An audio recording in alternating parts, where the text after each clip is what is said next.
زیادہ اپنے اندر وسیع مفہوم رکھتا ہے. یعنی اس عبادت کے اندر صرف یہی نہیں ہے کہ ہم نماز اچھی طرح پڑھ لیں، چاہے پیچھے بھی کسی کی بھی غیبت کرتے پھریں، چاہے کسی کا بھی مال کھاتے پھریں، چاہے کسی کا بھی پیسہ ہڑپتے پھریں، ہم بس نماز پڑھ لیں، بس یہی عبادت ہے. ٹوپی لگا لیں، یہی عبادت ہے. مسجد میں آ جائیں، یہی عبادت ہے. لیکن اللہ سبحانہ و تعالیٰ نے عبادت کا یہ تنگ دائرہ نہیں بتایا. عبادت کا مطلب یہ ہے کہ انسان کی زندگی کا ایک ایک لمحہ، یعنی جو دینی امور سے متعلق ہے، وہ اللہ سبحانہ و تعالیٰ کی مرضی کے تابع ہو جائے.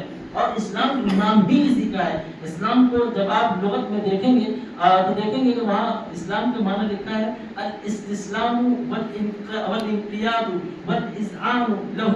یعنی اللہ یعنی کسی کے سامنے اپنے آپ کو سرنڈر کر دینا، یعنی اپنے ہاتھ کھڑا کر دینا کہ اللہ سبحانہ و تعالیٰ ہم مملوک ہیں، ہم غلام ہیں، ہم مخلوق ہیں، ہم پیدا کی ہوئی چیز ہیں اور آپ خالق ہیں. تو الاستسلام حاکم ہونے کی حیثیت سے مان لینا کہ آپ ہی کا حکم ہے، اللہ تیرا ہی حکم چلے گا اور تیرا ہی قانون چلے گا، تیری ہی عبادت کی جائے گی، تجھ سے ہی محبت رکھی جائے گی. وَمِنَ النَّاسِ مَن يَتَّخِذُ مِن دُونِ اللَّهِ أَندَادًا يُحِبُّونَهُم كَحُبِّ اللَّهِ.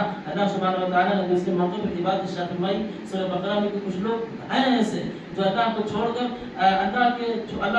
کر اللہ جیسا ہمسر بناتے ہیں، انہی سے محبت رکھتے ہیں. الذین آمنوا اشد حبا للہ، یعنی ان کا یہ وتیرہ یا ان کا یہ عمل یا ان کا یہ کام اچھا نہیں ہے. من دون الناس ومن الناس من يتخذ من دون الله اندادا يحبونهم كحب اللہ، یعنی ان سے وہ ایسی ہی محبت رکھتے ہیں جیسے اللہ سے